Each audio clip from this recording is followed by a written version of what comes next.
নমস্কার। যুক্তিতর্ক সঙ্গে অর্কয় আপনাদের স্বাগত। আপনাদের সঙ্গে আমি অর্কপ্রভ সরকার। বৃহস্পতিবার রাজ্য বিধানসভায় মুখ্যমন্ত্রীর বক্তব্য বা বক্তৃতা কি আপনারা শুনেছেন, কিংবা আপনাদের শোনার সৌভাগ্য বা দুর্ভাগ্য কি হয়েছিল? আমি কিছুটা শুনেছি। সেই শোনার পর থেকে আমার মনে হচ্ছে কতগুলো কথা আপনাদের বলা উচিত। আমি মনে করি দিদির এবার রাজ্যবাসীর কাছে করজোড়ে ক্ষমা চাওয়া উচিত। তার কতগুলো কারণ আছে বলে আমার মনে হয়। আপনারা সহমত পোষণ করতেও পারেন, নাও করতে পারেন, কমেন্ট বক্সে লিখে জানাবেন। মুখ্যমন্ত্রী বললেন শাহজাহানকে টার্গেট করে ইডি সন্দেশখালিতে ঢুকেছিল। তারপর সন্দেশখালির ঘটনার দায় চাপিয়ে দিলেন বিজেপি আরএসএস এর উপর। আগে হলে তিনি বলতেন যত দোষ নন্দঘোষ মানে সিপিএম, এখন তিনি সিপিএম এর জায়গায় বিজেপিকে এনেছেন, সঙ্গে যোগ করে দিয়েছিলেন আরএসএস। যদিও আরএসএস এর প্রতি তিনি খুব নরম, এটা মাঝে মধ্যে তিনি নিজেই প্রকাশ করে ফেলেন। তিনি আরএসএস নেতৃত্বকে অনুরোধ জানিয়েছিলেন আপনারা আপনাদের কাজ করুন, কোনো অসুবিধা নেই, কিন্তু দয়া করে ওই দুজন নাম না করে বলেছিলেন মোদিজি এবং অমিত শাহকে সরানোর ব্যবস্থা করুন। এখন সুযোগ বুঝে আরএসএস এর নামটাও সামনে নিয়ে আসলেন। শেখ শাহজাহান যে একজন দুষ্কৃতী, এটা নিয়ে পশ্চিমবঙ্গের মানুষের মনে তো আর কোনো সংশয় নেই, এবং তৃণমূলের সমর্থকদের মনেও সংশয় নেই। অনেক সময় তারা হয়তো যে যারা দল করেন প্রকাশ্যে অনেক কথা বলতে পারেন না, তাদেরও অনেক জ্বালা যন্ত্রণা ব্যথা আছে। শেখ শাহজাহানকে নেতা বানিয়েছে সিপিএম, জনপ্রতিনিধি করেছে তৃণমূল। শেখ শাহজাহান তার সংখ্যালঘু পরিচয়টাকে সামনে রেখে মুখ্যমন্ত্রী তার দুষ্কৃতী পরিচয়টাকে আড়াল করতে চাইছেন। দুষ্কৃতীদের আবার ধর্মের রং কি, কে সংখ্যালঘু, কে সংখ্যাগুরু, কে আদিবাসী, কে জনজাতি, ওগুলো আমরা দেখবো কেন? শেখ শাহজাহান দুষ্কৃতী, তার দুষ্কৃতি মানে কৃতকর্মের আখ্যান সন্দেশকালীর ঘরে ঘরে শোনা যায়, এখন সারা বাংলা শুনছে। কি না করেছেন, নিজের নামে মার্কেট, নিজের নামে বাহিনী, অত্যাচার, জবরদখল করে জমি দখল করে সেখানে মাছের ভেড়ি তৈরি করা, খাদ্য দুর্নীতিতে যুক্ত, বালু ঘনিষ্ঠ, বাকিবুর ঘনিষ্ঠ। এতই যদি শেখ শাহজাহান সৎ হবেন, পালিয়ে বেড়াচ্ছেন কেন? কেন আসছেন না ইডির কাছে? কেন তার অনুগামীরা কেন্দ্রীয় বাহিনীর জওয়ানদের উপর চড়াও হয়েছিল, ইডির আধিকারিকদের উপর চড়াও হয়েছিল? শেখ শাহজাহানকে ইডি এমনি এমনি টার্গেট করেনি। বালুরকে জিজ্ঞাসাবাদ করে এবং বালুর একটা ওই চিঠি যেটা তার মেয়ের হাত দিয়ে পাঠাচ্ছিল, একজন জওয়ান দেখে পেলেন, সেটা ইডির হাতে যায়, সেখানে শেখ শাহজাহানের নামের উল্লেখ ছিল, তাই ইডি টার্গেট করেছে। আপনারা এত উষ্মা প্রকাশ কিসের শেখ শাহজাহানকে নিয়ে? যেখানে মানুষ শেখ শাহজাহানের অত্যাচার থেকে মুক্তি পেতে চাইছে, সেখানে আপনি বলছেন শেখ শাহজাহানকে টার্গেট করে ইডি ঢুকেছিল, তারপর পিছন পিছন বিজেপি ঢুকেছে। অর্থাৎ শেখ শাহজাহানরা যে নির্বাচনে আপনাকে ডিভিডেন্ড দেন, তিনি সেটা স্বীকার করে নিলেন। নইলে যত ভোট, তার 98% ভোট পেয়ে কেউ জেলা পরিষদে যেতে। শুধু শাহজাহান কেন, এসব মুদাস্সার, জাহাঙ্গীর, শওকত, কাইজার, আরাবুল এসব আছে, এসব দাপিয়ে বেড়ায়। একটা শেখ শাহজাহানের নজরে পড়েছে মানুষের, এরকম কত আছে শেখ শাহজাহান? এই যে 920 কোম্পানি কেন্দ্রীয় বাহিনী যে আসছে নির্বাচনের সময়, ভাবতেও লজ্জা লাগে। সারা ভারতবর্ষের মধ্যে সবচেয়ে বেশি কেন্দ্রীয় বাহিনী এই রাজ্যে আসছে। এই কারণেই এই শেখ শাহজাহানের সমগোত্রীয়দের এবার আর ট্যাপও করতে তারা দেবে না, মিলিয়ে নেবেন। আগে যা হয়েছে সব ইতিহাস, এবার নতুন ইতিহাস রচনা হবে 24-এর লোকসভায়। প্রয়োজনে আরো কেন্দ্রীয় বাহিনী আসবে। পাড়ায় পাড়ায়, গ্রামে গ্রামে, মোড়ে মোড়ে, চায়ের দোকানে, বুথে ভারী বুটের আওয়াজ শুনবেন শাসক দলের হার মাত্রা। প্রয়োজনে আরো কেন্দ্রীয় বাহিনী আসবে। ওই শেখ শাহজাহানের মতো মাতব্বরদের এবার আর রাজ করতে দেয়া যাবে না। মানুষ যাকে খুশি ভোট দিন, কিন্তু গণতন্ত্রের উৎসবের মেজাজে তারা সামিল হবে না। এবার সেই বন্দোবস্ত থাকবে। তাতেই তো ঘুম উড়েছে সবার। 3,20,000 ডায়মন্ড হারবার, বসিরহাটেও কম নয়। এসব আর হবে না। মানুষ যাকে ভোট দেবেন তিনি জিতবেন। তাই শেখ শাহজাহানের প্রতি কেন দরদ বোঝা যায় এই জন্য। এবার আসুন, হঠাৎ করে বললেন যে মুখে গামছা বেঁধে আদিবাসী সাজিয়ে মহিলারা আছেন। দিদি, আপনি সবার মুখ্যমন্ত্রী, যারা আপনাকে ভোট দিয়েছে তাদের, যারা আপনাকে ভোট দেননি তাদের। মুখে গামছা বেঁধে আদিবাসী রমণী সাজানো হয়েছে, এই ধরনের কথা একজন মুখ্যমন্ত্রীর মুখ থেকে শোভা পায় না।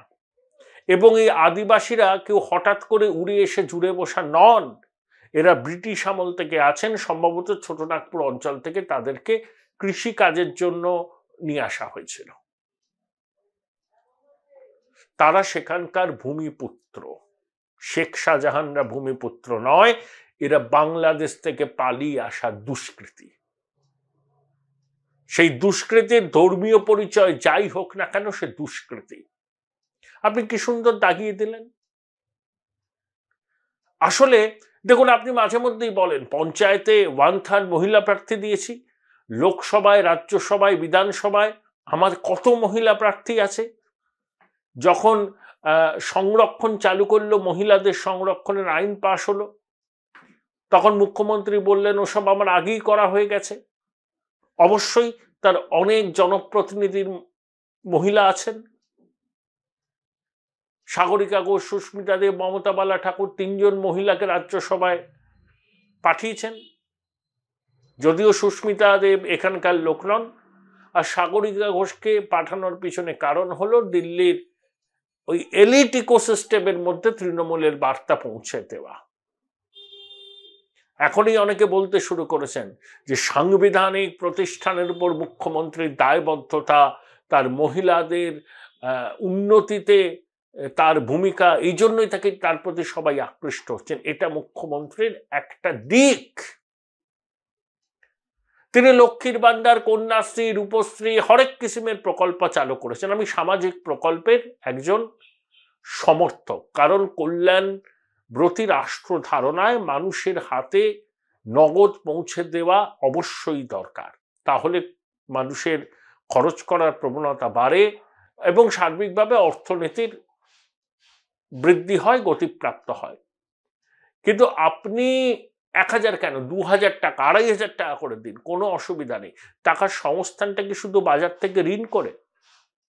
এখন 6,93,000 কোটি টাকার মোট ঋণ রাজ্যের উপর। তাহলে যে শিশু আজকে ভূমিষ্ঠ হবে তার মাথার উপর প্রায় 60-62,000 টাকার দেনা। 5 লক্ষ কর্মসংস্থান করবেন বলেছেন। দপ্তর ওয়াইজ কোনো ব্রেকআপ নেই, এবং সেই কর্মসংস্থান করলে তো বেতন দিতে হবে আপনাকে, তার কোনো প্রভিশন নেই বাজেটে। আপনি বলে দিলেন। আপনি মাঝে মধ্যেই সবাই গিয়ে বলেন, সবাই শুনেছেন, আমার মা লক্ষ্মীরা, আমার কন্যাশ্রীরা, আমার রূপশ্রীরা, তারপরে বাবা মাদের উদ্দেশ্য করে বলেন যে মেয়েদের 18 বছরের তাড়াতাড়ি বিয়ে দেবেন না, ওদের নিজের পায়ে দাঁড়াবার সুযোগ করে দিন, সরকার আছে, মেয়েরাও বাবা মাকে দেখেন। এগুলো খুব ভালো কথা, একদম ঠিক বলেছেন। আগে নিজের পায়ে দাঁড়াক, স্বাবলম্বী হোক, তারপরে বিয়ে থা। এবং আজকালকার মেয়েরা এটা মানেন যে আগে আমার নিজের পায়ে দাঁড়িয়ে স্বাবলম্বী হতে হবে, তারপর বিয়ে থা, সংসার ইত্যাদি। ওগুলো ঠিক আছে। সেখানে আপনি সবার দিদি হিসাবে, কারুর দিদি কারুর কাছে মা দুর্গা, কারুর কাছে মা অন্নপূর্ণা এই রূপে হাজির হন। Join Indian Institute of Hotel Management now. Right choice, right decision. সন্দেশখালীর আদিবাসী রমণীদের উদ্দেশ্যে আপনি যেটা বললেন যে মুখে কাপড় বেঁধে আদিবাসী সাজানো হয়েছে, সেই রূপটা কিন্তু বঙ্গবাসী দেখল।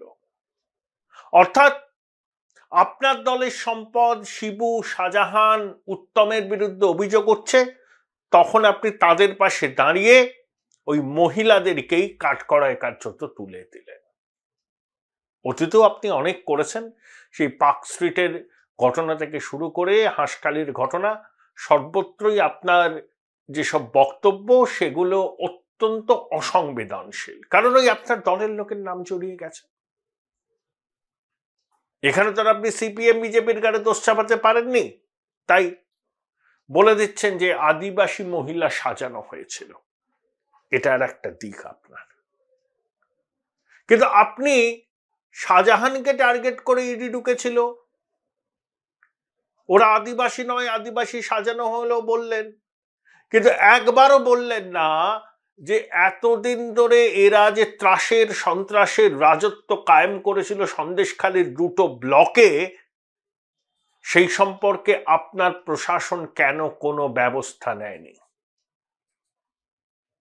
মানুষের ক্ষোভের বিস্ফোরণ হচ্ছে, মানুষ মুখ খুলছেন, বেকায়দায় পড়েছেন, তখনই আপনি আবোল তাবোল বলতে শুরু করলেন। আদিবাসী সাজানো হয়েছিল, শাহজাহানকে টার্গেট করে ইডি ঢুকেছিল, সাফাই দিচ্ছেন শাহজাহানের হয়ে। কারণ আপনি জানেন শাহজাহান, মুদাস্সার, জাহাঙ্গীর, কাইজার এই সমস্ত নামের কিছু লোক ধর্মীয় পরিচয়ে তারা মুসলমান হতে পারেন, কিন্তু তারা দুষ্কৃতী। আমি দুষ্কৃতীদের মধ্যে হিন্দু মুসলমান ভাগ করি না। শিবু হাজরাও দুষ্কৃতী, উত্তম সর্দারও দুষ্কৃতী, তারা তো আর ধর্মে মুসলমান নয়। তাদেরকে আপনাকে প্রোটেক্ট করতে হবে একটাই কারণ, ওই নির্বাচন জিততে হবে।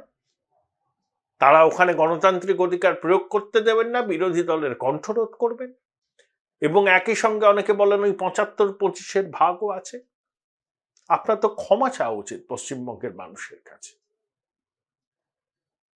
যে শাহজাহানের বাহিনীর দ্বারা কেন্দ্রীয় বাহিনীর জওয়ানরা আক্রান্ত, ইডির আধিকারিকরা আক্রান্ত, সেই শাহজাহানকে আপনি সমর্থন করছেন। আপনি বালুকে সবুজ বিপ্লবের জনক বলেছিলেন, দ্বিতীয় সবুজ বিপ্লব। কি করেছে কেষ্ট বলেছিলেন? ছোটখাটো চুরি দুর্নীতি। এখন রেশন দুর্নীতির অঙ্ক এখনো পর্যন্ত ২০,০০০ কোটি টাকা। নিয়োগ, মিড ডে মিল ওইসব চলে তো ১,০০,০০০ কোটি টাকার উপর দুর্নীতির খবর রয়েছে বলে অনেকে বলছেন। স্বাধীনতা উত্তর পশ্চিমবঙ্গের সব থেকে বড় বড় আর্থিক অপরাধগুলো এই জমানায় সংগঠিত হয়েছে। এর জন্য তো মানুষের কাছে দিদি আপনার ক্ষমা চাওয়া উচিত। ক্ষমা চাওয়ার মধ্যে তো কোনো অন্যায় নেই, ভুল হয়েছে, ক্ষমা চেয়ে নিয়েছেন। আপনি তদন্ত আটকাতে চেয়েছেন, যখনই আদালত ইডি সিবিআই তদন্তের নির্দেশ দিয়েছে তখনই আপনি সুপ্রিম কোর্ট পর্যন্ত দৌড়ে গেছেন তদন্ত আটকাতে। কেন? তদন্ত হলে তো আপনারই সুবিধা হবে। কোথায় দুর্নীতি, কে দুর্নীতি করেছে, কত অঙ্কের দুর্নীতি আপনি জানতে পারবেন এবং সেই অনুযায়ী ব্যবস্থা নেবেন। সৎ সাহস আপনার নেই, তাই শাক দিয়ে মাছ ঢাকতে চাইছেন আর কেন্দ্রীয় এজেন্সিকে তোপ ডাকছেন। আপনি সংবিধান হাতে শপথ নিয়ে কি করে বর্ডার সিকিউরিটি ফোর্সকে বারে বারে আক্রমণ করেন? বলেন তারা গেরুয়া ঠোঙা নিয়ে নাকি গেরুয়া ব্যাগ নিয়ে ডিস্ট্রিবিউট করছে, তারা বিজেপির হয়ে প্রচার করছে। বর্ডার সিকিউরিটি ফোর্সের জওয়ানরা আছেন বলেন সীমান্ত সুরক্ষিত আছে, নিশ্চিন্তে আমরা ঘুমোতে পারি। সিআইএসএফ সিআরপিএফ এর জওয়ানরা আছেন বলেন ভাইটাল ইনস্টলেশন থেকে অনেক কিছু রক্ষা করেন তারা, আমাদের নিরাপত্তাকেও সুনিশ্চিত করেন। সংবিধান হাতে নিয়ে শপথ নিয়ে সরকারি সংস্থা সিআরপিএফ সিআইএসএফ বিএসএফ এর বিরুদ্ধে আপনি নিয়মিত তোপ দাগছেন, তাদেরকে মেলাইন করার চেষ্টা করছেন, তাদেরকে হুমকি দেওয়ার চেষ্টা করছেন। হ্যাঁ, যে ঘটনাটা ঘটেছে চোপড়ার দুঃখজনক ঘটনা, 4টে বাচ্চা ছেলে মারা গেছে মাটির ডিবির চাপা পড়ে। ভারত বাংলাদেশ সীমান্তে ড্রেনের খনন কার্য চলছিল, সেখানে জেসিবি মেশিন ছিল, সেখান থেকে রাবিশের স্তূপ সেখানে পড়ে গেছে। এটা তো অনিচ্ছাকৃত ঘটনা, কেউ ইচ্ছা করে কিছু করেনি। এখানে আপনি বিএসএফ কে দাগিয়ে দিচ্ছেন। আগেও বলেছেন যে বিএসএফ বিজেপির হয়ে কাজ করেন, একজন সংবিধান হাতে শপথ নেওয়া রাজ্যের প্রশাসনিক প্রধান যে ধরনের মন্তব্য করছেন, আনপ্রেসিডেন্টেড। আপনি একটা ন্যারেটিভ তৈরি করতে চাইছেন, ওটা ছাড়া আপনার বাঁচার পথ নেই রাজনৈতিকভাবে, কিন্তু এবার সেই ন্যারেটিভও আপনার কাজ দেবে না। গণরোষের সাক্ষী হয়েছে সন্দেশখালী। যতই মন্ত্রীদের পাঠান, যতই রাজ্য মহিলা কমিশনকে পাঠান, যতই বিধানসভায় বিজেপি আরএসএস কে তোপ দাগুন, যতই শাহজাহানকে টার্গেট করে ইডি ঢুকে পড়েছে বলুন না কেন, আপনি নিজে বিলক্ষণ জানেন যে মানুষের জনরোষের প্রতিফলন ঘটেছে সন্দেশখালীতে। তাই আপনি নর্তসত্ত্ব জ্ঞানে রহিত হয়ে সংবিধান হাতে নিয়ে শপথ নিয়েছেন মুখ্যমন্ত্রী হিসাবে। আপনি সরকারের বিভিন্ন নিরাপত্তা সংস্থাকে বারবার আক্রমণ করে জনমানসে একটা বিরূপ ধারণা তৈরি করতে চাইছেন। আপনার উচিত দিদি, যা অন্যায় যা ভুল হয়েছে হয়তো আপনি জানতেন না, কিন্তু আপনি তো দেখতে পাচ্ছেন যে কি অন্যায় কি ভুল হয়েছে। আপনি তো করজোরে ক্ষমা চাইবেন, বলেন না আমার মাথা নত করে দাও হে তোমার চরণ ধুলার তলে, মাঝে মধ্যেই বলেন। তাহলে মানুষের কাছে ক্ষমা চান যে অন্যায় হয়ে গেছে, ভুল হয়ে গেছে, আর কখনো হবে না, প্রতিশ্রুতি দিন। তা না করে আপনি তদন্ত বন্ধ করতে চাইছেন। তদন্তকারী সংস্থাকে বলছেন দেখে নেব আইন অনুযায়ী, বলছেন তারা বিজেপির এজেন্ডা রূপায়ণ করছেন। আদিবাসী রমণীদের বলছেন মুখে কাপড় দিয়ে সাজানো হয়েছে। আগে সবকিছুতে সিপিএম এর ভূত দেখতেন, এখন বিজেপির ভূত দেখেন। শাক দিয়ে কতদিন মাছ টাকা যায়? পারবেন না। মানুষ আপনার খেলা ধরে ফেলেছে। কতবার খেলা হবে স্লোগান দিয়ে ফুটবল ছুড়বেন? এবার মানুষ খেলবে গণতান্ত্রিক ব্যবস্থায়, বুথে লাইন দিয়ে তাদের গণতান্ত্রিক অধিকার প্রয়োগ করে মানুষ খেলবে। ধৈর্য ধরুন মাননীয় মুখ্যমন্ত্রী, বেশি দিনের বাকি নেই, 3 মাসের মধ্যে তো ফলাফল বেরিয়ে যাবে। সিঙ্গেল ডিজিটের একটা বেশি পেতে পারেন আপনি এই মুহূর্তে ভোট হলে পশ্চিমবঙ্গে। মানুষ জবাব দেবে অনাচার, এই স্বৈরাচারের বিরুদ্ধে, এই শাক দিয়ে মাছ ঢাকার প্রবণতার বিরুদ্ধে, এই কথায় কথায় কেন্দ্রীয় সরকারের সঙ্গে পায়ে পা লাগিয়ে ঝগড়া করার বিরুদ্ধে। যে প্রত্যাশা আপনাকে ঘিরে ছিল মানুষের, সেই প্রত্যাশা পূরণে আপনি 16 আনার উপর 18 আনা ব্যর্থ। তাই ভুল স্বীকার করুন, মানুষের কাছে গিয়ে করজোড়ে ক্ষমা চান।